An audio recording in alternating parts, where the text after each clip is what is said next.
What's up dudes, it's the Microphone AT and today we're gonna learn how to write chords. We'll start with the simple levels, then move on to more difficult one, and at the end of the video each of you will be able to write a very cool chord part. I will tell you about some tricks and secrets about which beatmakers are silent in order to sell their courses. Make sure that you have already put on the red button and of course don't forget to like this video. Let's get started. If you want to write the chords correctly, then I advise you to take the grand piano. If you take a pad or lead or mallet, then most likely all of the notes will merge into one and you will not be able to understand whether you wrote the chords correctly or incorrectly. This for today we'll use a preset from Expand called Natural Grand Piano. Now let's move on to the chords themselves. We'll prescribe chord in scale F minor. It means that our first note will be F. There are two main types of chords, minor and major. If I want to write a minor, my second note will be in 2 from the first and the third note in 3 from the second. If I prescribe a major, it's the other way around. My second note will be in 3 from the first and third note in 2 from the second. When you prescribe chords, you need to remember these notes you wrote them with, as these notes can be repeated on the octaves above. Simply put, if you use C note from below, then you can use it from above. You can also move the notes to the top by selecting them and holding Ctrl up.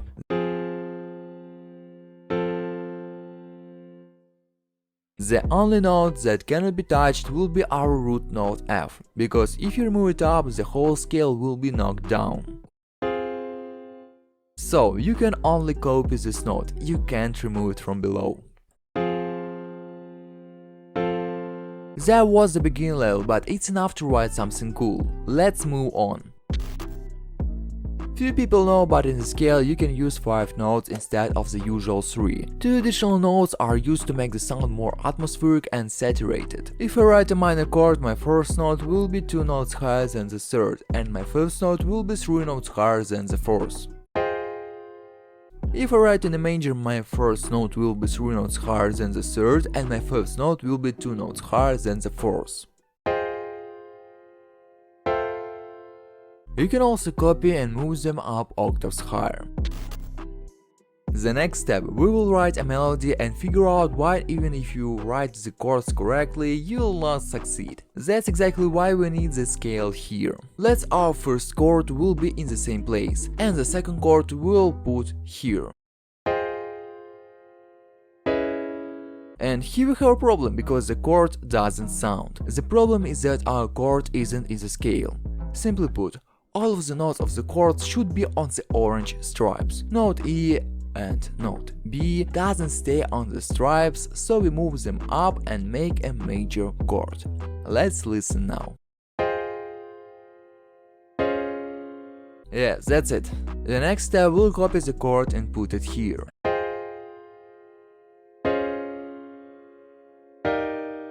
And here we have a problem. Our note isn't in the scale, and we can't just drop it down, because then we have to lower the second note and then it won't be in the scale. So we have no choice but just to throw it out.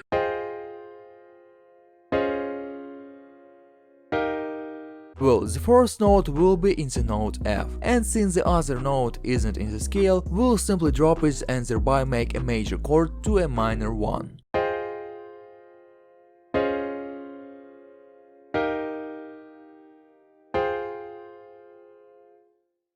Now we highlight and reduce everything by half. Between the notes of the chords we'll write more notes.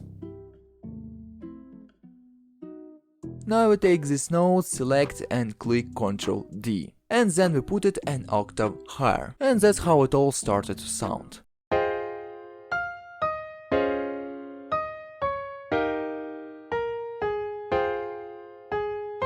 I just told you how to prescribe chords. And yes, I could set up some kind of course and charge for it, but I don't have to. My goal is just to teach dudes like me how to work properly in Ableton, so don't forget to subscribe to the channel and like this video. And yes, AT was with you, and stay tuned.